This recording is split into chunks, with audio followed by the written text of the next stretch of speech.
YouTube, how's it going? The Goat House is back. After Sunday's action of NFL Week 2, here to recap it, give you my takeaways, caught action from all the games, maybe some more than others, so I might have more takeaways there, but we got you covered every single week for every game. And my overall takeaway as a whole around the NFL for this week is still, as expected, a lot of sloppy play. I think the teams that are losing are for the most part just playing really, really bad, kind of beating themselves, rather than the teams winning, just playing great football. There's not much of that. There's some teams that are playing very good football, but I think for the most part, it's a lot of bad play. And I might actually, I give it to you how it is. I actually have a lot of negative takeaways from winning teams, but it's early, so you can expect that teams will take time to develop, get their identity, kind of get rolling, knock off the rust. So it could be expected here, but we got picks every week. We got score predictions. We got power rankings updated every Tuesday, so that'll be tomorrow. Twitter has plenty of content, talking live during games all the time. That's a must follow, in my opinion. We got a podcast, Instagram, and the Patreon with extra content there. Link in the description and comments for any of that that you may be interested in. 60K, trying to reach that sub goal. Would really appreciate a subscription. We got you covered with NFL content all year long, even in the offseason. To that Patreon, we got all kinds of extra content. We have the locks of the week. I did very well in the locks of the week. Only one wrong, 10 out of 11 this week. So felt pretty good about those. And we'll do those every single week. Of course, Junior has his score predictions. I have college football top 25 score predictions. We'll start updating playoff predictions in the near future and update those every single week on the Patreon. Bonus content, Discord access, much, much more. Link in the description for that Patreon if you're interested. But to the first game here, the Giants and the Bears. This was kind of my toss-up game of the week. Could go either way. I ended up picking the Giants. If you remember me saying the deciding factor in a toss-up game was Saquon Barkley, I think, makes the difference in this game. He goes down early, ends up tearing his ACL, out for the year. So that is just, and that's not the only injury there. I don't remember a week ever like this in the NFL. So it was kind of a sad week with these injuries, unfortunately. But Saquon goes down, and that kind of hurts the Giants for the whole year. Kind of hurt them in their chances to come back in this game. But I love the way the Bears started this game. Robert Quinn getting back in the action. He was kind of questionable going in the week. Getting back in the action, I thought he played fantastic. Was constantly getting pressure. Had that strip sack early. I thought Akeem Hicks stopping the run the inside really stood out. Roquan Smith has been fantastic. Khalil Mack a little quiet. Was getting some pressure. A little quiet so far. Only 2 weeks. Knocking some rust off. And Danny Trevathan has been really struggling for the Bears defense, but they were really stepping up early and making those plays. And that was the difference in this game, really, because they stopped the Giants. The Giants weren't able to do anything. Daniel Jones couldn't really handle the pressure. The receivers really couldn't do much, like the Bears corners, their defensive backs in general, staying physical early. That was the difference. But you can't, The offense can't go unnoticed here. The defense made their stops, but then the problem in the past, even last week, has been the offense not executing when they should, and they were executing. I thought Trubisky was pretty darn smooth early on, rolling out, getting that pretty toss. He was pretty open, but a pretty toss out there to David Montgomery, and Montgomery making people miss in the open field was, that's kind of the only thing about Montgomery. He's big, he's strong, he can run. He's got a little wiggle to him too, but does he have that explosiveness, that quickness, make people miss, after the line of scrimmage? And right there, he put a pretty good display on. So you love to see that. Something that really stands out. Darnell Mooney. I like me some Darnell Mooney. I love that draft pick. I kind of compared him to a poor man's Henry Ruggs, who was drafted in the first round. Not too much of a poor man's, though. Pretty similar in every category. Obviously Ruggs going to be more explosive, but Mooney looking pretty good early. The touchdown catch, was kind of up there for the take, and almost, it wasn't a bad throw. He put it where he needed to put it, but Trubisky, that is. But, whoever the better player was in that scenario was going to make the play. Darnell Mooney steps up and makes the play. You see, he's smaller and speedy, but you could see he will go up and high point the ball. So I love to see the rookie stepping up and almost, look like the second best receiver on the field for the Bears this week. You expect Allen Robinson every week. Anthony Miller was a little disappointing because I like him. Pretty explosive player. Seen him clutch up in the past, even last week. But he had two major drops there, a touchdown, and I believe it was a third down conversion there that he dropped. So he kind of let Trubisky down more than Trubisky let down, the receivers like we're kind of used to seeing there. But yeah, Trubisky was smooth early. I want them to put a complete game together, though. You see them kind of, especially against the Giants defense, you see them kind of slow down a little bit. Trubisky kind of fell off the game a little bit. Nothing major, but yeah, you got to take care of the ball better. Could be more accurate. Compared to the first half, a lot different. Look at last week, first three quarters compared to the fourth quarter, a lot different. Not as different, as much of a difference this week, but yeah, there's some differences in there for sure. But the keys to this game, to winning this game, was the defense stepping up early, the offense, I think, being smooth, making plays and doing what they're supposed to do there early. That was kind of the difference. But the Giants did come back in this game, and you have to wonder if they had Saquon Barkley, could they have pulled it off? Because Barkley is involved in the passing game, and the Giants kind of get one-dimensional out there, but they came back. Daniel Jones was able to throw, and I saw some things that, I saw from the Bears defense last week is that you can kind of throw on the Bears, and we only saw that for a half this week, but the Giants were kind of making that happen, and they were starting to get the comeback there, and it was almost the same exact thing as last week. Definitely different on how we got there, but that, again, they stopped the lines on the red zone, the Bears that is, stopped the lines on that red zone, attempt at the end of the game. Same thing this week here. Either the Lions almost, maybe had a little better of a shot there, but the Giants are right there, and you kind of question, I'm kind of fast forwarding here, I'll backtrack, but you kind of question, going for, that short play to get out of bounds. I don't really blame that. I believe there was 8 seconds. People kind of getting on them because they could have had 2 plays to the end zone. I think you can make the case for either way. I think about 4 or 5 seconds came off the clock on that little short pass, and it was it was 2-step throw by Daniel Jones. Imagine if you had to sit back there, scan the field, let the guys get to the end zone, the 8 seconds may have came off the clock. So it is very risky. I don't really mind it for that reason. You could say chances are they may have had another play. Could have been 1 second. Pretty risky.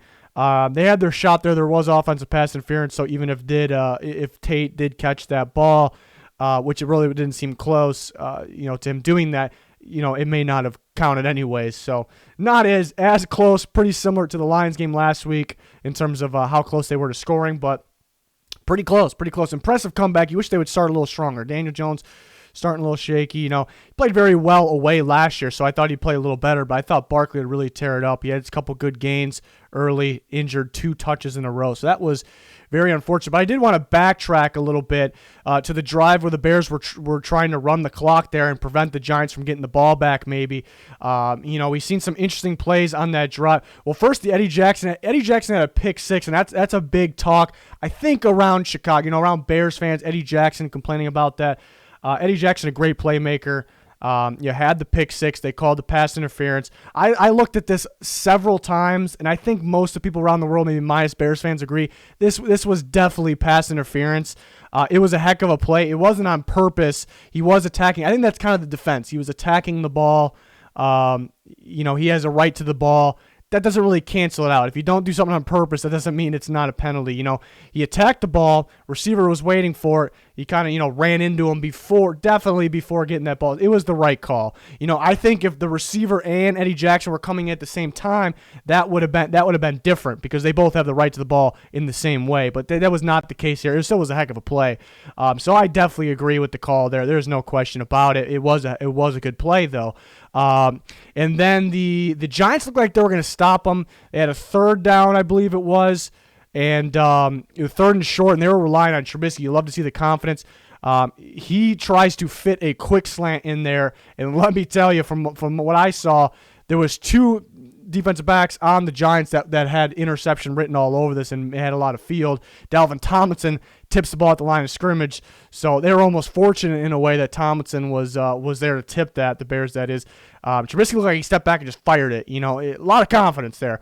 And the next play, the ball, it was a 4th down, a big gamble for Nagy. I don't know if I really agree with the call. I really don't because they were fortunate to get the 1st down. Ball got tipped around. Offensive lineman, falls right in his hands for the 1st down. And that resulted in, running, about 3 more minutes off the clock and then missing the field goal. So the Giants did end up having pretty good field position, which they would have if they made the play to make the stop on 4th. So I think the Bears were fortunate in a lot of ways there. And then, you factor in the Barkley injury as well. But they won this game by dominating early defensively and offensively. So that was impressive. So if they can kind of put a full game together, they're definitely in business here. Giants, tough blow, losing Barkley. I think I spent too much time on this game. We're moving on to a wild game. The Falcons and the Cowboys. And, man, I've been saying for some time now that the Falcons, they just need to start strong. It's same old Falcons. They got a great offense. Everyone knows that they have a great offense, and everyone blames the defense. But the problem is you need to put some blame on the offense because they can't start early. They're always coming behind because they're playing poor early. Complete opposite in this game. They finally start great offensively. They're on the board first. More importantly, they start great defensively. There was 5 fumbles forced really early. I think Foy Alu had 3 forced fumbles himself, which you rarely see. 5 fumbles. The Cowboys just playing bad ball. You don't really see Zeke fumble like this. You don't see really Dak do that.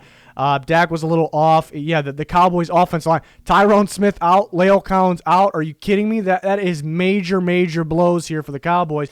And they're fumbling. Dak's under pressure against a team that's not crazy getting pressure. Everything is going the way of the Falcons. Everything is going the opposite way of the Cowboys.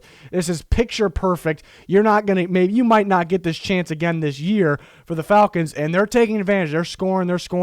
But as expected, the Cowboys' explosive offense. Dak's a heck of a quarterback. Zeke can play. They have maybe the best receiver trio in football. We see Dalton Schultz picking it up. They're getting things going. They are getting things going, and it's nothing surprising. They're staying in the game because the Falcons are a little weaker on the defensive side. They kind of have the big playability here and there. Guys, a couple of studs that can make that big playability, but they're going to give up the big chunk plays.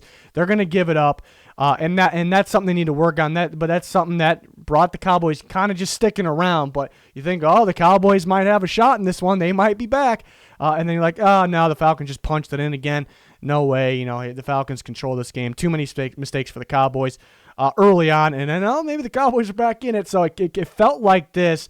It felt like a major play in the game that people are starting to talk about. Russell Gage, instead of Mohamed Sanu, they usually do. They had him launch a ball downfield almost as a pass, obviously. And what an arm he's got. Surprising there. Julio Jones drops the ball. He brought his extension in too early. He brought his hands in too early. Clearly, that's what the mistake was, and rare to see from Julio Jones there. And that really could have stopped him. Even though the Cowboys scored 40, and there's a lot to blame, that drop, the defense, being weak, giving up that many points, even though that was expected, the onside kick, obviously. Something I want to point out for the Falcons offense is that it was mainly chunk plays, and this is one of these things where there's really you can't blame them too much, and there's really nothing you can do about it. But at the end of the day, there's really nothing you can do about it. So you worry about the Falcons long term. But it was a lot of chunk plays. They're big plays to score. Big play. You see everyone's Hayden Hurst. Everybody's longest play was this huge chunk play, and that's where their offense came from. On top of getting good field position with the fumbles of the Cowboys. And why I say that is because they could not run the clock that way. You can't run the clock that way, which kept the Cowboys in the game. So, you take chunk plays when you get them. So I don't know how you fix that. There's really no fixing that. It's not a giant negative or anything, but that was a factor in this game that they were getting too big of, big plays, or they were taking the ball over from good field position, so they weren't taking too much time off the clock when they did score. Again, it's really not a negative. You scored, it's not a negative. It's just something that I'm noticing, that time was kept for the Cowboys. How do you fix that? I really don't know, but that's something I noticed. Kind of trying to think if I'm missing anything in the middle there. Kind of fast forwarding, the Cowboys sticking in the game. Michael Gallup making that ridiculous catch, 1 foot down, his ass is in. That was huge. Amari Cooper making ridiculous catches, and you see those guys making those big time plays. But who leads in yards? The rookie CeeDee Lamb, who was the clear cut number 1 receiver in the class for me, and he's kind of showing that at this early stage. Just get him the ball in any way. Short yard, downfield. Kid's a stud, and that was a fantastic pick, and kind of creating that trio there, and then the Cowboys get the ball in the end zone. The onside kick comes, and the onside kick is the mind-blowing thing. You blaming the players. The players are sitting there watching the ball, not look like they didn't want to go for it. And yeah, you can blame them. I don't know what they were doing, but the number one blame here, the number one, really the only thing we should be talking about is coaching. That doesn't happen with the right coaching. It's the same thing over and over again for the Falcons for the most part. Instead, everything went their way besides the onside kick, which was their own fault due to coaching the players there. Everything went right. This isn't going to pop up again for them, and they still lost the game, draining the confidence that I have in the Falcons, draining the fan base's confidence. This team has a lot of potential. It could be very good. We see the explosiveness on offense at times. We see the playmaking ability on defense at times, and everything can go right, and you still can't win. What does this mean about the season as a whole? Yeah, we can win some games. What does it mean, though, long-term here? Not a lot of confidence. Confidence drained. This comeback can't happen. You can't lose under these circumstances, everything going right. That onside kick was, I blame it on pure coaching. I think changes need to be made. I think it's just time. It's just time. Big time credit for the Cowboys, coming back. That was ridiculous. They do need some work on defense, but they were put in some tight situations. Again, Tyrone Smith out, Leo Collins out. They got their injuries. They're still able to win, so that's kind of the positive takeaways. The slop in the beginning of the game for them, the mistakes, kind of the negative there. I feel bad for Falcons fans. It's rough. It's absolutely rough. And clutch kick by Zerline at the end, too. A lot of pressure there. The Lions and the Packers continue to roll offensively. Here's my main takeaway. You wonder, looking at last year, going into the second year under Matt LaFleur, what was kind of the key thing last year? It wasn't an opinion. It was kind of everyone's thought on LaFleur that he's a scripter. He scripts the offense. It works wonders. And then things kind of start going downhill. So you kind of question, will it work in the second season? Are teams starting to figure it out? We look at the first game, but you mainly look at for the Packers this year. And then you look at the second game this year. They start off pretty slow. What are the 3 points after the first quarter, I think? 14-3 after the first quarter. So the script's really not working. But it's almost a blessing in disguise that they started slow, because this is kind of proving people wrong here that this explosive offense really gets going. 3 points out of the first quarter. You still score 42 points. So that is my main takeaway. Another one is Aaron Jones the best running back? It's only 2 weeks, but is he the best running back in football after 2 weeks? Yeah, I think so. Running the ball and maybe even catching the ball out of the backfield and downfield. Looks like the second best receiver on the team. I don't really have a lot of takeaways for this game. Those are some big ones there and very important to the Packers, but those are my main takeaways. Lions started off good. Again, they started off good just like last week, and it wasn't obviously how do I put it? An extremely disappointing blown comeback, like they did last week, but in a way it's disappointing, and they start off strong and they kind of blow it. Just not enough in the Lions. I kind of talked about it in the offseason. They're pretty balanced. They're more balanced than you think. They don't really have any spots where okay, that's a giant hole. There's spots they definitely can get better, but they're a pretty balanced team, but there's just not enough there. There's not enough. Stafford's going to get outdueled by, Stafford has his big playability, but he's going to be outdueled by Aaron Rodgers. And, they can't match a guy like Aaron Jones in this game. Kenny Galladay out, so that doesn't help. Defense, they got some guys that could play, but there's just not enough. The impact play, the major play. Pass rush wasn't. The Packers defense hasn't looked as good as last year yet, but still winning games pretty well, and they're stepping up after the slow start.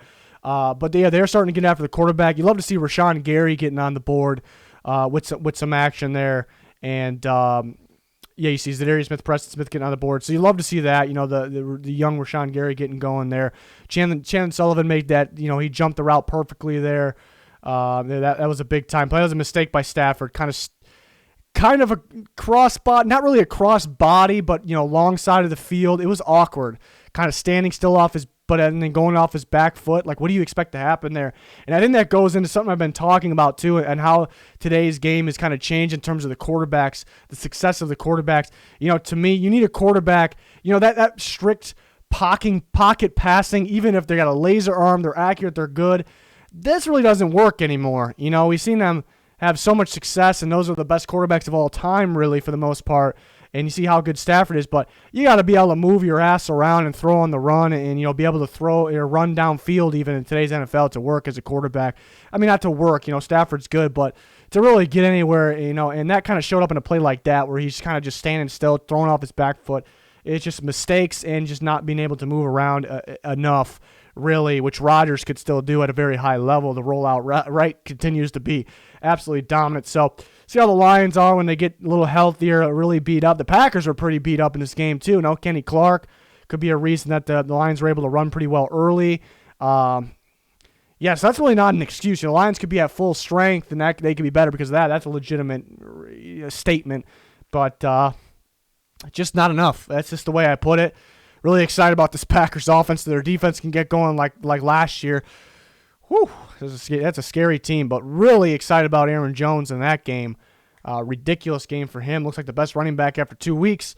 And then we move on to the next game here, which was shootout kind of, surprisingly. 33-30, the Titans win this game. And just first thoughts on this game is a lot different Gardner Minshew actually last week to this week. And what I mean by that, last week, I think it was impressive that he only incompleted one pass, but nothing really wild. And like I said they were going to do, it's nothing surprising. It's a lot of small ball, high completion throws, but you need a quarterback that can be quick, that can move his ass, outside the pocket, downfield, can throw on the run, can break down plays quickly, and that's where Minshew thrives, and that's the impressive part of week one in that. But nothing like wow, but obviously didn't play at all. Everything was good. I'd say that everything was good in week one.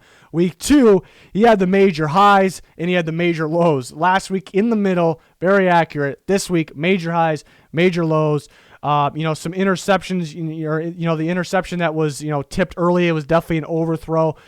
There's time, and I like his ability to move around, move outside the pocket, throw on the run, like I said, but a lot of times a little bit of panicking when the Titans didn't really have a crazy pass rush. I look at the last interception. You may say, that was kind of unlucky, but the mechanics were a disaster on that play. End up throwing it, you kind of hesitate and throwing it. Everything, in the mechanics, the footwork there, the way he threw the ball was the result of throwing way too low. Jeffrey Simmons, a big-time player, making a big-time play. And then it kind of fell on Harold Landry. I mean, it's a good play by Landry, but it kind of fell to him. I put those plays on Minshew. Those were pretty messy plays. Young guy, not too many starts under his belt. Overall, still impressed with him. Like I said, I love the way that he kind of decides plays, reads the defense quick, early. Not too many guys can do that. People will say the small ball, it's high percentage completion. That's the only reason why, you could agree to that to a certain extent. You still have to be good, and not all these quarterbacks, even the quarterbacks that make the big plays downfield, can do this. So that's where, to me, he's impressive. Throwing on the run. I think that's a big one there. Having the explosive plays, I love to see that out of the Jags. So it's almost a good thing because they lost and they made some mistakes, but you're in Tennessee, probably the best team in the division, and I think you put up a pretty good fight here. Another positive thing, having the mistakes that you had, the Titans didn't really have mistakes. Jaguars having the mistakes and still were right in this game, and it's a team of the future. That's really all good signs there. That's all good signs. Chark's a beast. Laviska Shenault, love that draft pick. Like him getting involved as expected in the run game, in the passing game. So you love to see that. Surprisingly, not a lot of defense in this one. The Jags did a good job, I think, slowing down Derrick Henry. That was a bit surprising. You see the Titans getting Jonnu Smith. Jonnu Smith is a weapon. That's how you explain that type of tight end, a weapon. Corey Davis looking pretty good. Playing like maybe the guy they thought they were going to get. Contract year, pretty impressive. Trying to think here what else. Ryan Tannehill, I thought was outstanding. The play action, one of the best play action passers in the game. Live and die by the play action there. You love it. That throw he had, Humphreys, I think Humphreys looked pretty good too. In the end zone as a touchdown pass to Humphreys. Threw it, kind of backing up. No choice to throw it the way he threw it. And getting drilled, a risky one, a beauty though. So Tannehill, very impressive. Titans defense, I'm not concerned really. I think this will be a very good defense. It will be. They're still trying to get guys going. There are a lot of injuries in the secondary, and then guys, Vic Beasley's out and Clowney. Not too much practice there, obviously. a lot of guys are rusty because no preseason, but a guy like that has that and, the lack of practice. I mean, it's his own fault maybe, but so I'm not really too worried. Really thrilled with Jeffrey Simmons. An important touchdown was a beautiful ball to Chris Thompson from Minshew. I thought Jayon Brown was perfect in coverage in that. He just did not get his head around. That was a huge, huge play. Another huge play, just remembering things, trying to remember things from all games. Another huge play was a Myles Jack pass interference. They may have had the Titans stop there, which could have changed the game completely. Myles Jack put himself in the right position. He made a great play at the same time of clear pass interference. So the right call. I just think it was completely unnecessary. Like I said, put himself in the right spot. It was a pretty good throw. Could have been a little better. Myles Jack made a really good play. He didn't need to do that. Maybe he slowed him down by grabbing him quite a bit. It's just unnecessary. So I thought Myles Jack, even though it's almost an impressive play, it's a dumb play, and I think he kind of cost them there a little bit. Not the whole game. Can't put the whole game on that, but obviously. The Jags lost. I'm impressed with this team. Titans, let's put it together, because they have a really good offense. They've shown it here. They have a really good defense. They showed it last week. Put it together. You got yourself that team that could possibly get back to the AFC Championship, possibly or more once they get things going. So impressed with both these teams for the most part. That was a wild game. Vikings and Colts, man, oh man. Vikings they look like one of the worst teams in football right now, and it's pretty shocking, with some of the talent they have. It's pretty shocking, and you could see early. It happens every year. Early, not for the Vikings. It happens every year in the NFL. Weeks 1 and 2, random things happen. Teams turn it around. Teams are 0-2, turning around. Happens all the time. You can't predict off the first 2 weeks, and that's kind of the positive. The negative is I'm a Vikings fan. I've been watching them my whole life, obviously, and this is bad. I don't really see them getting out of this. I mean, they'll start getting better at some point. Mike Zimmer will get the defense going. Like last year, the defense was bottom half, right in the middle, first half of the season last year. They ended up being number 6 defense. They were ridiculous at the end of the year. I don't know if they'll be ridiculous at one point, but he'll get them going. The offense will probably get a rhythm. Will they stay consistent? Probably not. But it's not right. Nothing's right here, so I don't see this team digging out of this hole. This is shocking. And it's pretty pathetic. Honestly, waking up and looking at this score, because I got to put these scores into the graphics, obviously, 28-11. This game felt like a 30 to 40 point win for the Colts. And that's kind of a positive and negative. Like I said in the beginning of the video, it was more of the teams losing, playing really bad. And this is a prime example of this. The Colts, credit to the Colts, I think they dominated the Vikings in every category. Yeah, every category they dominated it. The defense stepped up, kind of going to plan here. I talked about in the offseason. The Colts defense, 1 week they're going to have these lights out week, look like a top 5 defense. They're going to make the plays, but it's not going to be them every week. And that kind of showed here that they made those big time plays. It's one of those weeks for them. So that was big time for them. Jonathan Taylor ran pretty well. It's nothing you can have major takeaways on. I really think the Vikings have the worst interior defense line in football. You take a look at their interior defensive line. So Jonathan Taylor, impressive, but still, you got to see more. You're not going to play that every single week. Again, credit to the Colts making the big time plays. Jonathan Taylor looked good. Phillip Rivers was pretty. They didn't have to do a whole bunch. Yeah, it was kind of the thing for the Colts. They didn't really have to do a whole bunch. So maybe they could have gave us more here. This just felt like an absolute beatdown. The Colts could have scored, maybe should have scored well over 40 points in this game. Getting the turnover, starting in great field position. They just kind of end up getting field goals. So that's something they can work on. And I think Colts are, like I've been saying, a team that's going to get better as the season goes on. So it's okay. It's okay right now. But if you're going to play, the Vikings look pretty bad right now. If they're going to play better teams and you get those turnovers, look like the Cowboys. The Falcons were getting those turnovers, and the Cowboys are a really good team, and they're able to just get right back in the game. So that's the only little, negative here from the Colts. You got to execute. You got to finish these plays. This is a game that should have been won by an insane amount, but I see Darius Leonard flying around the field making plays. The interior pressure, bullying the offense line of the Vikings. The secondary makes, unfortunately, Malik Hooker went down, but they're still making plays back there. So that's a good bounce back week from the Colts. Vikings are a huge disaster. I I don't even know where to start with them. I don't even know where to start. Penalties didn't go their way. It felt like anytime they did do something good, it got taken back from penalty. But that is not at all why they lost the game. It's just something that was a little frustrating because finally you do something good and it's a penalty, but definitely just got dominated on all phases.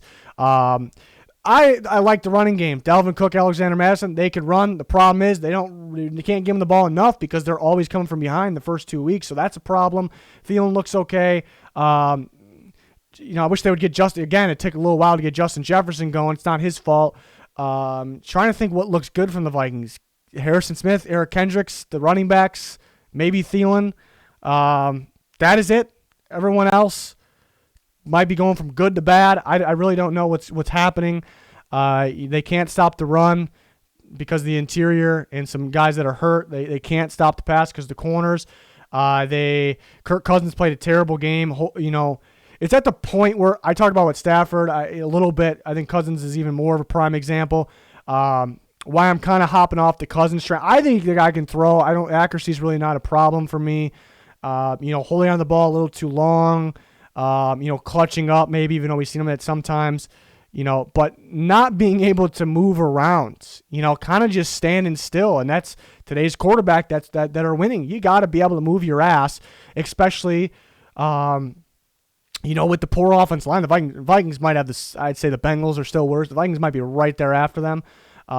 Pretty brutal. But other teams find ways. Guys like Deshaun Watson, Kyler Murray, they find ways. They're able to move around. And yeah, Cousins doesn't have the athletic ability as those guys, but that might be it. You might just have to find a guy that can move around and make the plays with his legs when you have an offensive line like that. That actually might be easier to find than actually finding the entire offensive line, which has been a major struggle for the Vikings. But at the same, like I said, teams just find ways, or I said Cousins just, maybe the quarterbacks just find ways. I put it more on the teams need to find ways.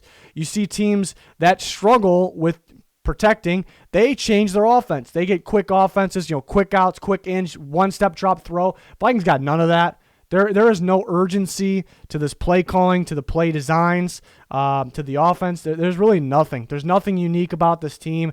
Very, very predictable. So everything's a mess. I'm putting it on that the most, I think. It's extremely disappointing, and I think it's taken the life out of the team, really. So that's a big win for the Colts. They really clutched up this week. Defense played a heck of a ball game there. Moving on to the next game, the Bills and the Dolphins. So it's a weird one to me. And why I say that is because you look it over. Josh Allen, dominant performance. Love me some Josh Allen. Some of those people that just thought he was, for some reason, bad comparing to Mitchell Trubisky. It's a little early to kind of rub it in their face, but they're looking a little foolish right now. You got to believe a raw prospect. Like I said last year, this guy's looking better than I expected at this point, and it's a guy that I had a first-round grade. I wasn't really down on him, but I expect to take some time, so that's good. He's going to continue to improve, and we're seeing it here, and then adding to Diggs was an obvious, it's going to help this guy. Speaking of the Vikings, they're missing Diggs, and Diggs is just playing ridiculous. Josh Allen leading in passing yards, Diggs leading in receiving yards, but kind of going back, why I said this was weird, this is kind of a weird game, because Josh Allen was absolutely dominant, Diggs dominant, John Brown looks good. The running game, they didn't run the ball a ton, but these guys were picking up some pretty good yards, some pretty good runs from Singletary and Moss. Pretty good runs, really good average. They run the ball pretty well. And there's a lot that goes into why I think it was weird. Because you could say, the way they were running the averages, they were winning most of this game. Could have been running the ball more, and that could have helped put away earlier. Possibility I could have ran some clock, but then look over to Josh Allen. He is playing fantastic.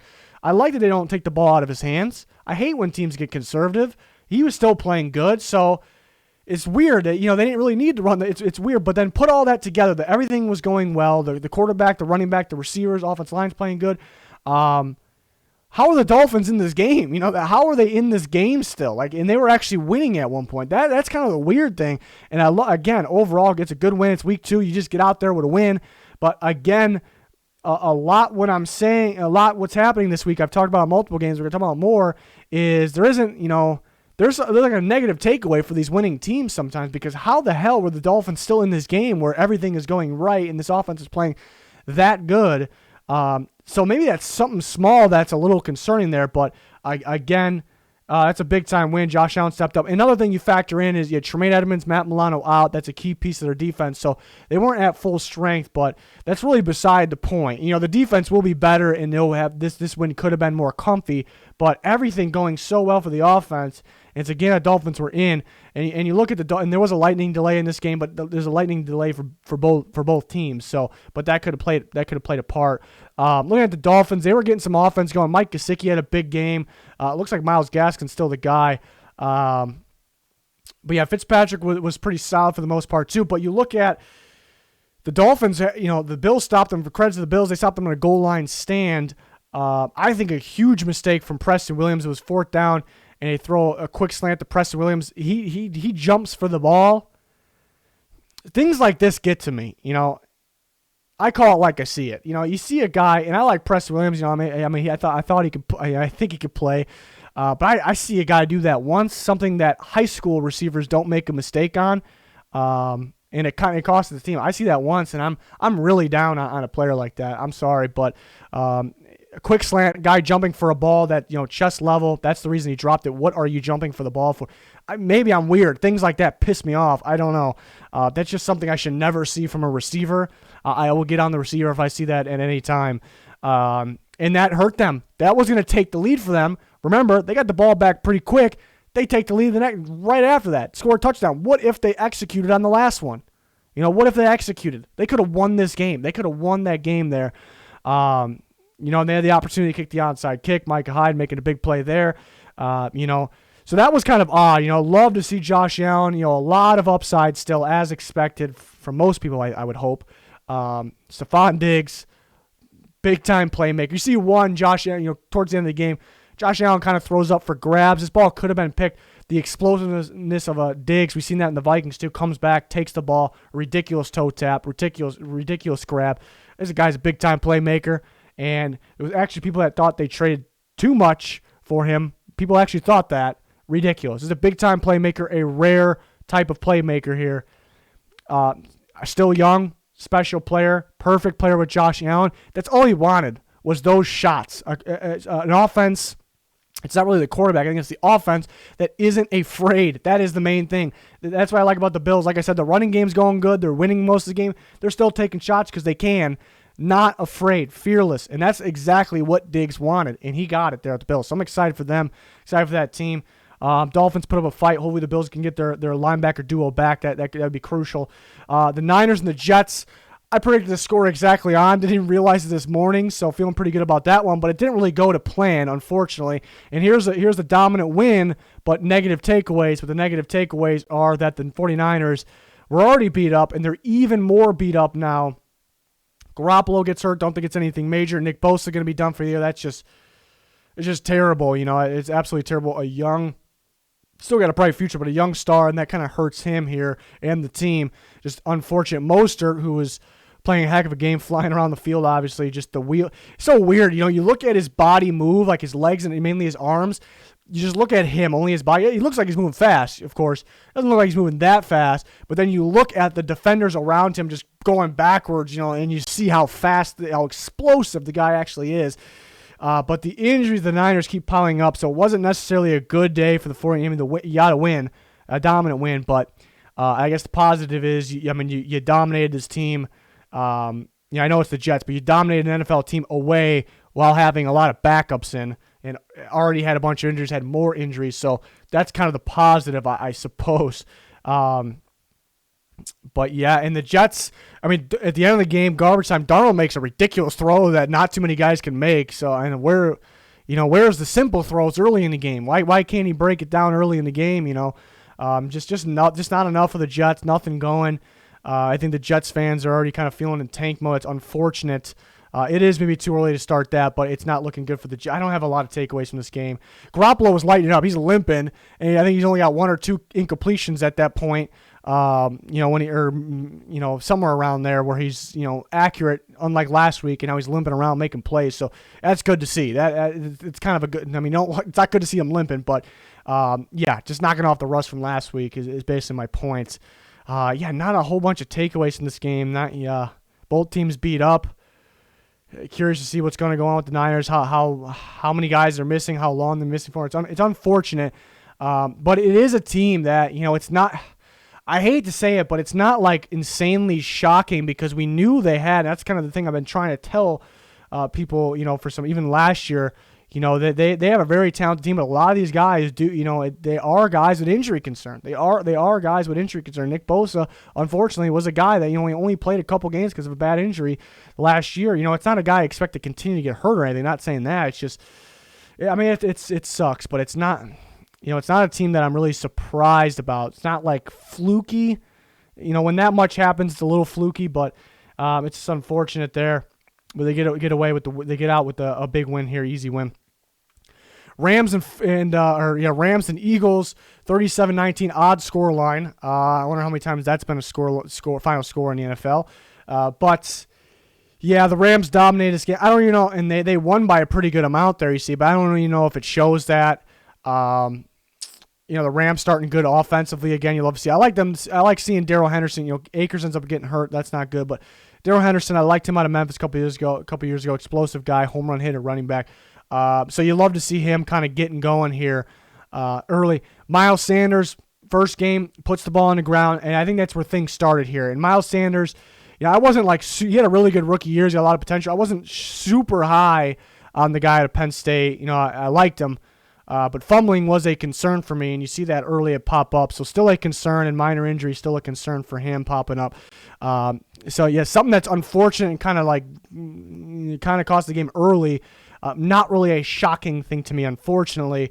So that didn't help. Rams executing, making the big plays. Like I said, Darrell Henderson, Cooper Kupp, Robert Woods making these big plays. The play designs, looking good. I think Jared Goff's looking good. A lot of the fakes, a lot of the play action. You see fake handoffs and you end up going the end around. Goff sells those so well that's extremely impressive to me because that stuff matters. Quick, you want to be quick on those plays and sell them. And you see some quarterbacks have one or the other or neither. Goff, it's just a small thing that I like. And McVay with some of these plays, obviously it's nothing new. It's very impressive.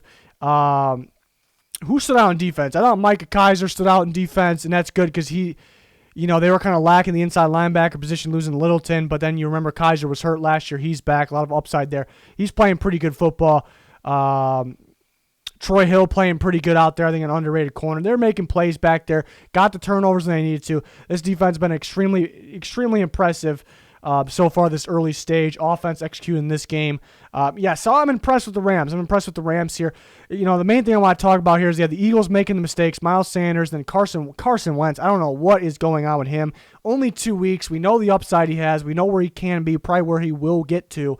But at this point, it is very fair to say he's playing like it's crazy, but one of the worst quarterbacks in the NFL. It's wild, but it's true. And the concern last week was the pass protection, and maybe the Rams got a little more pressure that, if you didn't watch every snap, then maybe you think, but 0 sacks once, that's kind of a good thing for Wentz, but my point is he wasn't anywhere near pressured or hurried the amount of times he was against the Washington football team, and he still was off target. You still can't get anything going. The targets are fully healthy out there right now. That was seen to be the excuse last year. The targets are fully healthy, so it's enough with the excuses at this point, really. We're cracking down on it. I want to see better play from Wentz. Just got to stay consistent. We've seen it last year, and the excuses, I guess, were valid, but you kind of wonder. But now enough's enough. Just throwing to the wrong team, off target on throws. Some throws are simple. You almost got to simplify it for them. I wish they get Rager going in a little just easier plays, quick slants, screen passes, and they have been a little bit. But that's a guy who's just explosive. You get the ball to in any way. Use him in the backfield. This guy can be used in the backfield. That's what you need to do with this offense at this point. I'm confident they will. It's just extremely disappointing here. There's not enough on the Eagles team right now. There's not enough, and it's a team I talked about in the offseason. They have those major impact players. Yeah, they have some spots that are somewhat holes they can get better in, and they have the injury concern, but they have those players that will make those explosive impact plays, and that's just not happening right now. They just don't have enough at this point, and it's pretty surprising to see. I knew there could be some struggles because of the injuries, but pretty surprising to see. Rams, impressive early. Can they hold on to it? I like to think so. I like this team right now. Broncos and Steelers, another weird one where, okay, the Steelers look good early. This defense is unbelievable. Looks good early. They're stopping the run like they did last week. They're getting after the quarterback. I don't think Bud Dupree gets enough, attention here. He's been playing. It won't really show on the stat sheet too much for the both games, I suppose, combined. But he's been all over the place. That guy's been making big-time plays. So that kind of goes on. No, TJ Watt, big-time plays again. Huge impact player. That goes noticed. That's noticed. So a big-time game for him. Mike Hilton all over the field, too. I thought he was all over the field. I mean, is he the best blitzing corner, slot corner? He might be. He really gets after the quarterback. It seems like almost every week. That's a playmaker right there. It's a big-time playmaker, kind of an underrated guy there. So Big Ben's looking good early, unlike last week, it was more late. This week early, making the big-time throws. Chase Claypool with that big-time play. I'm a big Chase Claypool guy. Just get the guy the ball. That is a freak. That guy that's that size, that physical, that fast. It's this guy you get the ball any way. So I want to see more of him. I think they're easing it into him, but he just every time the ball goes his way, he makes the big play. So and they got that ridiculous. It was more of a Deontay Johnson, Chase Claypool game this week, and next week could be James Washington, Juju Smith. Most weeks Juju Smith would be up there, Schuster there, but you see how good the receivers are. Offensive line played good early, I thought. Everything kind of turned around a little later. Kind of back to that Claypool play. I seen a lot of people saying that should have been pass interference, and I'm gonna disagree pretty strongly here. And there was some contact, but this is the difference between when pass interference should be called and not. Is the cornerback got beat on that play. And even if he's only a step or two, I think it was more than that, but only a step or two behind that, it's still getting beat in the NFL. Getting beat by the speed and then getting beat by physicality, just outpowering the cornerback there with nothing major, using his length to separate. It happens all the time. It may look borderline like it just because of the contact, but we can't start reward. And it's a great no call by the refs. You cannot start rewarding cornerbacks and teams for getting beat, plain and simple. You got beat off the line. You got beat by speed. You got beat by physicality. You got to be more physical. You got to be better. And I'm not trying to really rip the Broncos there. My point is because I've seen a lot of people saying, "Where's the PI call?" It was the right call. It was the right no call. You can't be rewarding corners for getting beat in those situations. If they're locked up and there's a complete just mauling, shove, a grab, rip down. If it's the only reason the receiver made the play, then yes, okay. That just was not the case here. So I just had to mention that because I've seen a lot of people complain about that. I agree with the refs there for 100%. But now we start to, Cortland Sutton, something wasn't right with him, and now he tore his ACL for the year. It's one of my guys I was really high on. He's a great player, a do-it-all guy. Even though he looks like a contested guy, can do it all. So that's unfortunate. He was off his game, drop ball, made a big catch, somewhat down the sideline. It was a walk-in touchdown. I thought he just fell down. It was no reason to fall down, but then that kind of brings you back to something just wasn't right for him. So he kind of hurt them this week. I hate to say that because I don't think he wasn't healthy. He wasn't 100% healthy. Something wasn't right. Now he's hurt for good for this year. So something wasn't right, but that actually hurt the Broncos a bit. Drew Lock gets hurt early. I mean, the injuries, man. Bradley Chubb last year, Von Miller. This is a team I had a lot of high hopes for. Von Miller, Cortland Sutton, Drew Lock. We're still waiting on the timetable for Drew Lock, but that's unfortunate. Then they started getting things going though. Driscoll kind of holding on the ball too long, not know what to do, but it's kind of expected. But that's the thing. Like Steelers, there were so many great things from the Steelers, but then they kind of just let the Broncos back in the game. Like they look so dominant. I'm all on board for the Steelers team. But how do the Broncos have a shot to win this game? That's kind of the week 2. A win's a win at the end of the day. It's early year. Anything can happen. But this kind of seems like a trend for a lot of these teams. Like some teams, what are they doing? How do they let the Broncos, credit to the Broncos coming back. Melvin Gordon started to step it up. They were able to run the ball. He had a nice receiving touchdown there. Driscoll played, for given the circumstances, Driscoll played pretty well. The offensive line didn't play as good as the last week, but not really surprising. Noah Fant's a beast. You see Noah Fant, but yeah, just pure domination Steelers early as a team you get really excited about. James Conner got going. They were kind of running James Conner, trying to run the clock, but Broncos were in this game here. I think I predicted 20-27, so we were very much in the ballpark there. But yeah, given the circumstances, Steelers should have put this out. Shouldn't have been that scary. See, Benny Snell, 3rd in rushing yards after last week. Thought he'd get going this week, but no, it's a James Conner week. Can't really complain, but interesting things there. But yeah, big game from that dual receiver, not named Juju Smith-Schuster, James Washington, Chase Claypool, Deontay Johnson. Steelers could draft receivers. Defense looking great for the most part there. Unfortunate for the Broncos. We're moving on. Too much time on some of these games. Panthers, Buccaneers, 31-17. Where do I start with this game here? McCaffrey now, he's hurt too. Ridiculous. So it's unfortunate, but going to be out 4 to 6 weeks. I would almost, you got to see what's going on. Maybe they're winning all of a sudden, but I would almost, and some fantasy owners not going to like this, but I would almost think about keeping them out, just playing it extremely, extremely safe here. But we'll see what happens where the Panthers are at that point. That's unfortunate. Panthers are another team that I don't know if there's enough there. Yeah, they're pretty young. I think they got a bright future. Defense is pretty sloppy, pretty bad. Let's be honest, pretty bad. But they drafted all defense. New coaching. They're gonna get better as the year goes on, and then they're a team of the future. There's just not enough, right now. Really both sides of the ball. Even though you got some explosive guys on offense, But yeah, again, everything's new here, so they'll get going. Teddy. Some people coming at Teddy. The Panthers fans already talking Trevor Lawrence. And if you do have the first pick, you take Trevor Lawrence. You don't pass on that guy. But I think coming at Teddy a little too much. He's got some explosive plays, which that was kind of the question for him. I love the way his pocket movement, steps in the pocket, throws it. He's making the big time plays happen. Yeah, the turnovers really can't happen, and it's not really. You kind of got to knock him for that. But offensive line sure ain't helping him. For sure, it's just nothing that I'm going to say, yeah, he's playing extremely bad. It's something like that. It's not really a guy I'm coming at too much for that. He's making the big time plays, throwing a lot more than he ever has. He's throwing downfield more than he ever has. So you love to see that. He has some upside here. But again, people already, that's the only reason why I'm bringing it up, because people are bringing it up. Otherwise, I should not be talking. Nobody really should be talking about the NFL draft here in week 2. But people bring it up. A guy like Trevor Lawrence, if you do have the first pick, you take him. But I'm not trying to knock Teddy with that. I think he's okay. I think he's fine here. So that's really it for the Panthers. They did come back a little bit. So 21-0. They came back a little bit there. The Buccaneers, yeah, Tom's still a little sloppy, still hot and cold.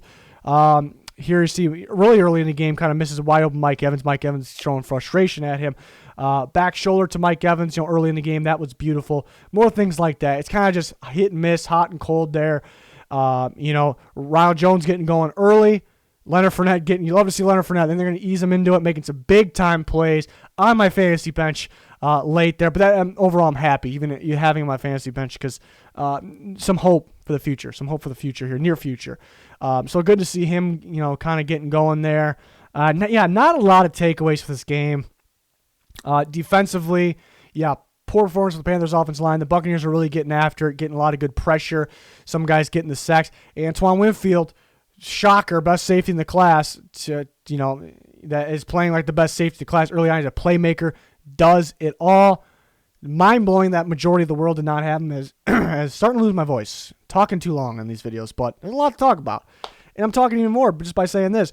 But Winfield's a stud. Mind-blowing that most of the world didn't have him as their safety one, because that guy's a stud. And William Golston's a guy that, looking at the entire defense, pretty complete defense, he's a guy that kind of gets overshadowed by the rest. He's looking pretty good early. Ndamukong Suh, I think he had 2 sacks, if I recall. Pretty big game from him. They're stopping the run as they should. The defense, it's good. It's going to continue to get better. Young corners are good. I try to tell people about the defense. Defense is good. It's going to continue to get better. Tom needs to kind of put it together now, though, but it is early. Kind of expect a little bit of it. Good win for the Bucs. Bounce back. Washington football team and the Arizona Cardinals, 30-15. And, the first for Washington, same thing as last week. Offense gets going late. Helped them it worked last week because they played the Eagles. Not going to work against the Cardinals at this stage of the year. But they really, the The Cardinals won this game, but I love me some Terry McLaurin. This guy is an absolute beast. He's getting faster and faster. Routes are getting better. They were already good. Obviously, he was already fast. This kid's a stud. Kid is an absolute stud. Very impressive. You know, a guy like that, what he did in rookie year, thought maybe you can't get that much more impressed by him, but you can continue to do so. This guy had a monster game. I am really impressed with him. Made Patrick Peterson look silly. As I think Patrick Peterson, hate to say it, the decline might be real here. He kind of just looks old out there. Lost a step there. I'm losing my voice here, and so that's something. If you had to say something negative about the Cardinals, not much to say. It's not really majorly negative, but that's something that stood out. Cardinals defense really stepped up. I think helped win the game in the first half. You know, Devon Kennard, a guy with a lot of upside at the edge rush position, because used to be an off the ball linebacker. Cardinals can use him in different ways. Anybody really can. I thought he really stood out today or yesterday in that game. So that was good to see. Making play, everyone making plays back there. Budda Baker flying around. I thought Kennard really stood out. If I had to point somebody out on the defense, Kyler Murray was fantastic. And the running ability. You see, like, the different running quarterback. You see Lamar Jackson, Kyler Murray. They're totally different. Lamar can do things that no one else can. Kyler Murray can do things that no one else can. The way he can stop. He doesn't really stop. I would say stop on a dime, but change direction on the dime. Just the quickness is ridiculous. Like, just makes defenses look so silly. In the offensive line, going against a top tier pass rush. Actually, you expected worse, but the Cardinals, another team, I said it earlier, some teams that just don't have the offensive line just find a way. Some quarterbacks that don't have the offensive line just find the way. Prime example, credit to the coaching staff and Kyler Murray here finding a way. DeAndre Hopkins, once again, electrifying. They got Kenyon Drake going a little later in this game. I don't have too many takeaways for this game either. It was pretty just straightforward. The Cardinals outplayed them. Even though you expect the Washington team defense to be better this year, Cardinals just outplayed them on both sides there. Really excited for this team because it's got a lot of potential, and they're starting off strong. They got a favorable schedule as well. This team right now, way too early to predict, way too early. I don't want you getting your hopes up, but the team's looking like easily a playoff contender at this point. Washington, let's put it together, though. The offense is going to continue to roll, get better, but put it together, full game. Antonio Gibson, they got him going. Love to see that. Terry McLaurin, absolute stud.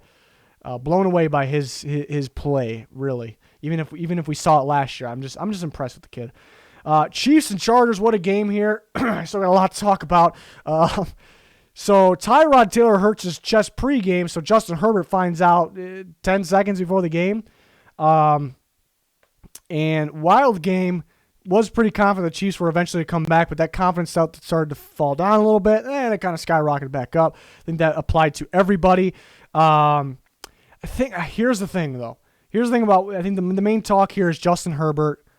And I gotta say this first. Getting thrown in 10 seconds before the game, he was pretty accurate. Has the big playability.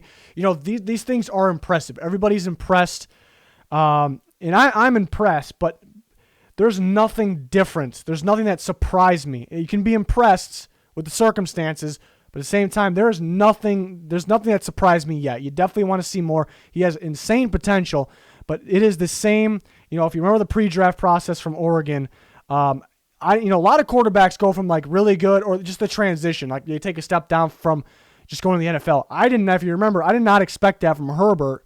I just expected a lot of the same things, struggling to fix some of these things. And you can't say that right now because you haven't really had the chance to fix things, but it's kind of the same thing. This was an Oregon performance from Justin Herbert. He has the big playability. He can run. That's great. Again, he did impress, so I don't want anybody to take this the wrong way, but it's kind of the same thing, just those mental mistakes. And can you fix the mental things? That is the thing we're going to learn. That's what we're going to learn here. He made a costly decision, which you could expect early in the career, but this is something that just kept happening at Oregon. But he made that costly mistake of, when he had a wide open run on top of it, throwing across the body, just throwing it directly to the Chiefs defense there. And, they were about to put the game away. So that really was the deciding factor. I'm not going to just blame Herbert. First game, thrown in 10 seconds before they decided he was playing 10 seconds before the game. So again, he was impressive, but I didn't learn anything from him. There's nothing surprising here. This is just Justin Herbert. It's kind of going to plan. If they can fix some of those, things, or he had Was it Keenan Allen? I can't remember. It was kind of early. It was a deep ball down the middle of the field. It was in the end zone. He had time too, and he bombed it. Pretty ball. Velocity was there, but it was he just took too long to throw it. A beautiful ball. You see the laser arm, the traits, same things he saw at Oregon. He just decided to wait a little too long, and he saw it the whole way. I think he was just waiting, thinking about, okay, get in the end zone. It's just mistakes that are just programmed into his head, it felt like, for me watching the Oregon tape, because it was time and time after again. If he can fix those types of things, he's going to be great. He's going to be a great quarterback, but it's easier said than done. So that's where I'm looking forward to watching Herbert. But I said he should start week 1. He didn't. He better start next week. It sounds like they might put Tyrod back in there. It might kill the kid's confidence. And what happens I'm not saying it's going to happen. Chargers playing pretty good ball. They put up a fight with the best team in football, perhaps. But what if they just start losing like crazy? You're going to throw him in there then? It's pure stupidity. If that's the case. They haven't done it yet.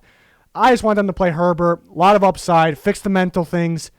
Crazy, like elite potential. That's the weird thing about Herbert. Like, he has that elite, crazy quarterback like Mahomes potential, but it's going to be a much, much harder to fix the negative than those guys. So that's why I'm excited to see, can they figure it out? I don't want them to make the chances slimmer by doing odd things here, but impressive nonetheless there.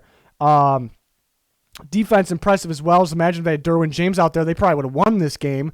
The game plan definitely changes. Tyrod Taylor, a lot of small ball. There's still some small ball, but Herbert can definitely air it out downfield. We see that. So it's actually it's tough on him, but it's kind of tough on the Chiefs because the game plan, what you prepare for, completely changes. But the offense starting slow. Mahomes missing some throws. Tight coverage, though. Getting the pressure. Joey Bosa getting going. Jerry Tillery kind of going unnoticed. He's played a pretty good second-year guy. Played pretty good in his first 2 games here. A lot of pressure, disruption. That kind of goes unnoticed. Melvin Ingram kind of doing his thing. Kenneth Murray looking pretty solid, of course. Gus Bradley's got a really good defense there. Well coached, good players. Nothing surprising there. It's a little surprising, actually. The Chiefs, they're just shutting down the Chiefs. But then they get things going. Clyde Edwards-Helaire, fantastic once again, getting going.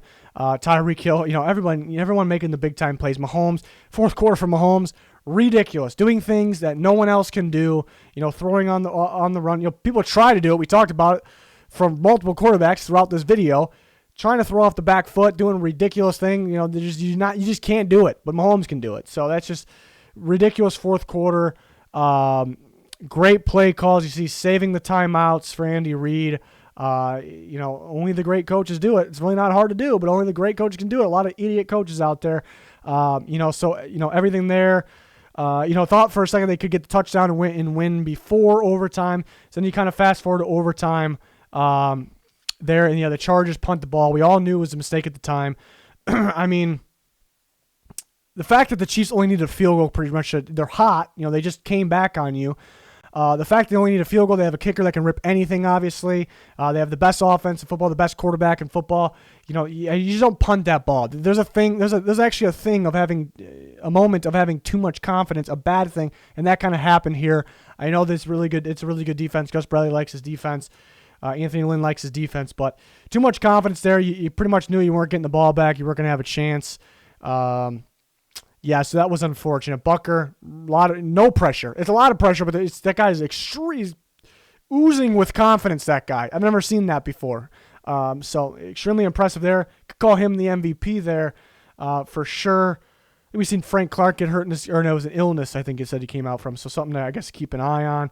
Corners didn't play as good as they did last week. Chargers, I like the Chargers running back duo, Eckler and Josh Kelly. Love that duo. Perfect fit with a guy like Herbert as well. So I like what I see there from the Chargers. They put up a good fight. So it could be a sneaky team this year. Curious to see what they do at quarterback. Excited to see it. So moving on before I completely lose my voice. Ravens and Texans. Yeah, I don't have a whole bunch of takeaways from this game. Two offensive lines that did not play good in this game. Ravens still scored 33 points. Their offensive line was a little shaky there. See Ronnie Stanley go down at one point again, and yes, just seeing life without Marshall Yanda. Not majorly concerned, but yeah, a little iffy in this game. But the Texans offensive line, something I expect to improve, but it didn't happen yet. Deshaun Watson constantly under pressure, and both quarterbacks making ridiculous plays that under pressure that just not many guys at all can do. Yeah, I'm trying to think of my takeaways here. The Ravens, it's nothing surprising. The Ravens are just fast. It's an offense you don't want to play. Just so fast. And I'm not talking about Lamar Jackson's speed either. Yeah, that's pretty fast, but everything, how the play calling, how they put things together. They notice that the offense line's not, there's gonna be a lot of pressure. Let's just do this. Let's just make it even easier on ourselves. Quick slants, quick, open things up for the big play. Direct snap to Mark Ingram. The creativity to the speed of this team. Speed kills. Having the speed in place and the coaching that allows these guys to play at their speed. It sounds funny, but there's a lot of coaching staffs that aren't doing it right. It's almost pathetic at this point. So you'd love to see that from the Ravens. Defense has been outstanding, making big time plays. Again, I rave about Martindale at all times. They're a very good defensive mind. Fantastic. Marlon Humphrey making big plays. That strip, LJ Fort picks it up, returns it. It's a big time play from the lockdown corner, Marlon Humphrey. Not too long after, you see the playmaker Marcus Peters. Oh man, that is a ridiculous play. Why I love Marcus Peters so much. The best cornerback I've seen on tape in terms of college. I hyped him up in college a lot. And the playmaker, you see the playmaking ability. It is a rare talent. The corner that can just cover, do his job, but also read the quarterback's eyes. And body language so well. He leaves his coverage to make a ridiculous diving interception because he knew where the ball was going on a great quarterback in Deshaun Watson.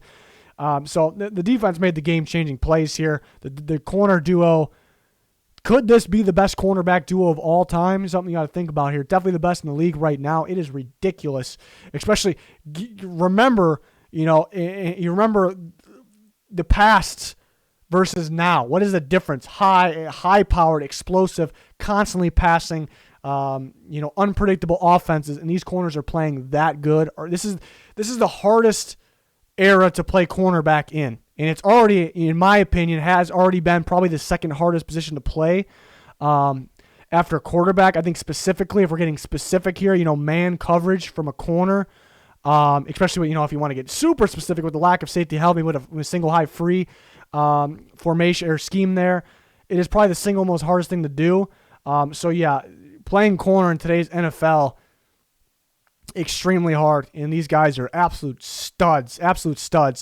The Texans, wasn't really a fan of the play calling early. No urgency. Yeah, you got to realize who you're playing here. So go for the big plays early. You like to see Brandon Cooks get going. People were getting down on him last week. He played the Chiefs, earliest game of the year. He was playing hurt. I feel like he's still kind of hurt. Don't sleep on Brandon Cooks. I don't really have a lot of takeaways for this game. Deshaun didn't really have lows, but yeah, had some plays and blamed the protection a little bit, but then had his big time high plays as well. Defense, some guys are flying around the field. I like some of the blitz calls. You expect that from the Ravens, not so much the Texans, but some good blitz calls there. J.J. Watt was an absolute monster in this game. See a Menahu getting on the board there. Blacklock getting himself tossed out of game. Don't like to see that from a rookie. That's what I got for this game. Kind of went somewhat similar to plan there. The Sunday night game was ridiculous. It's an odd one here, and we'll kind of fast forward and backtrack back. An odd one because the Seahawks had control of this game. They I don't want to say dominated. Offensively, they did. But it felt like it was everyone knows. It was a Seahawks game. They outplayed the Patriots here. But yeah, the Patriots in the game, they had a legit chance to win the game at the end. So maybe that's something, a negative takeaway here. Even though the Seahawks are a contender, they're a very good team. You might have the best player in football, Russell Wilson. You got the explosive players, playmakers, and everything. But the fact that the Patriots were in this game was definitely interesting here for sure, because it just felt like, they just dominated this game. But, and I got to get another one. We talked about bad about teams with this. Now we're going to talk about good. The Patriots is finding a way to get the job done. They lost a lot of talent. They still have talent, but they lost a lot of talent. It completely changed. You got to develop what you got. No, you don't. You just go right into it. You just a unique offense. You find ways to outplay your opponent or dominate at times. To play well on offense here, and they find ways. Other teams need to take notes. It feels like other teams, they're missing one thing or an offense line, and we'll throw in the towel. There's no sense of being unpredictable or unique. It just, following a handbook, it almost feels like. So credit to the Patriots. Not really surprising with their coaching staff. Continue to be dominant. Cam looks fantastic.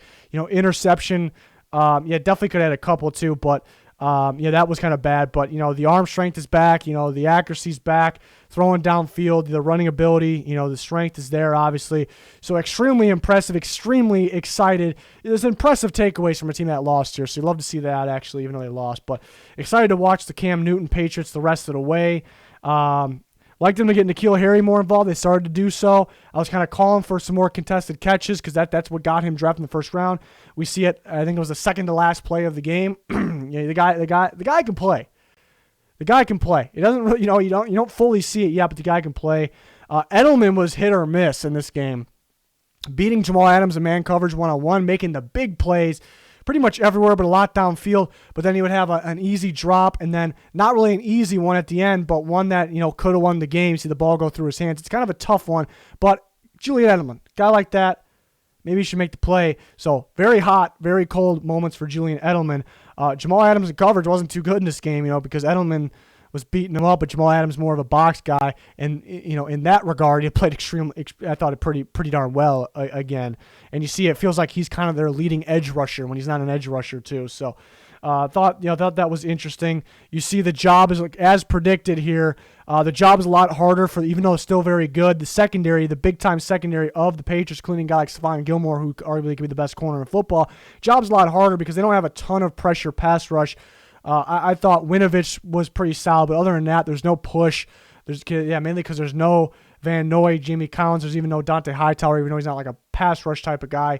So that's kind of affecting them there. Seahawks, same thing. No edge rush. It shows. The corner's got to cover quite a bit. I'm not going to give them they made big plays at times, but I'm not going to give them the pat. The Quentin Dunbar play was fantastic. Griffin made some plays here and there, but it's harder to play when your team doesn't have pressure, but it felt like they had their backs turned to the ball, anything over 10 yards. So that, their job is made harder. It's mainly the pass rush's fault, but that really isn't, an excuse. I'm not going to pass that by. So they could play better as well in coverage. Yeah, again, a lot of chasing, a lot of back turn, but mainly the pass rush. I like the interior for the most part. Patriots got a pretty unique, clever offense, so I guess it was kind of tough at times, but guys like Poona Ford stepped up, I thought. The final play of the game, Lano Hill, I thought kind of disrupted, kind of crashed that, and that was big. Russell Wilson played like an MVP, blows you away, even though it's nothing new. I like what they're doing at offense. Taking the shots, changing things up, keeping teams guessing.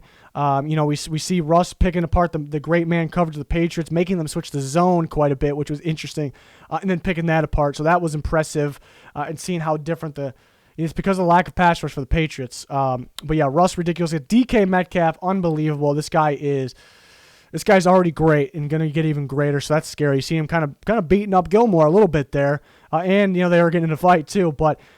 Is Tyler Lockett not the best receiver on his team anymore? Something to think about there. Great receiver, though. The running back room looks good. Getting a lot of guys involved. I wish a little more Chris Carson because you could see the big play ability. He can make the plays because I do like Chris Carson. So I like kind of getting the mix of running backs going. They were making plays. It worked out, but a little more Chris Carson. But yeah, Russ, fantastic. Pick 6 to start the game. Too, almost forgot about that. Greg Olsen right through his hands. It looked like an old man out there. Nothing surprising, though. Making the big plays. Fast forward to, maybe they should have already put the game away, but could put the game away. They got the 4th and 1, and they take the shot, and it's crazy because, that's a bad call, but I don't it's not one of those ones because I get mad at play callers. I'm not afraid to kind of speak my mind, as you can see from most of these games. I'm not going to fully come at them, but it was a pretty bad call because the deep ball's been working. It's unpredictable. You're not afraid. I like those things, but I think even a handoff to Chris Carson, maybe a bootleg rollout to Russell Wilson, just quick, even a contested catch, and I don't want it to come to that, but even a kind of a contested short route catch by DK or a pass to DK Metcalf could have been something. I disagree with it. Gave the Patriots a shot, but there are some points to say that, okay, maybe I see why they did it, at the same time. But it ultimately could have cost them the game. So the Patriots worked the field. Seahawks defense, No pass rush, kind of looking like a mess. Julian Edelman kind of coming up clutch. N'Keal Harry, but then Edelman had the ball go through his hands. It was kind of tough, but Cam making the big plays, looking good. Get to the 1 yard line, and another play call. I disagree with this. I knew it had to be. I wanted it in Cam's hands, but it got too predictable, and I was kind of surprised by this coaching staff. By a little bit, but because it was working all day, so I guess you can't. Same thing as like the Seahawks play, so you can't fully get on them, but you kind of just bunch it up, bunch formation there, and that allows the Seahawks to stack the box. Therefore, Cam Newton's got to run through more bodies, whether they're being blocked or not, and they really weren't. So that's kind of what the Patriots will blame it on, but he's got to run through more bodies. I would have done the same exact thing, spread the field out, get a few more receivers out there. A guy like Lano Hill, who big play, disrupted the play, may not be in there. It felt like the only guy not involved in the play was Jamal Adams. Actually, he was on the far side, and he was kind of a little outside there, so it's understandable. So my point is, 10 guys were heavily involved in that play, so you made it harder on Cam Newton. All you got to do, put some receivers out there. Not only does receivers going out spread the field, making Cam have to run through less guys, it makes it a little unpredictable. Will they throw it here? Is it going to be a quick slant? Is it going to be a goal line fade? Roll out, dump pass? What the heck's it going to be? So I disagree with that. Good game. Overall, I'm impressed with the Patriots. Excited to watch them going forward. It's a good team. It's better than expected, even though they're missing some things. They lost some things. But both teams, I think the lack of consistent pass edge rush, I should say, they find ways. Another situation where they just find ways. Why can't other teams do it? They just find ways. Find ways to get pass rush. Jamal Adams using other guys. The Patriots, they find ways to blitz. I think they sent Gilmore at one point too, or a couple times. But the edge rush, see how important that is. One of the more important things in football. So can that be the difference for these really, really good football teams here? So explosive, dominant, star talent contenders. Could that be the slight difference? There's something to wonder there for sure, but I've talked for so damn long here, and we're going to wrap it up. Hopefully you enjoyed it. We're back every single week with this long-ass video and covering every game here. Monday night recaps are usually in the podcast, though, middle of the week. Thursday nights are on Friday, in Friday video. Plenty of predictions to come throughout every single week. Please subscribe, smash that like button, turn notifications on so you don't miss a thing. We got you covered here at the Goat House. Thank you for your support. Thanks for watching. Goodbye.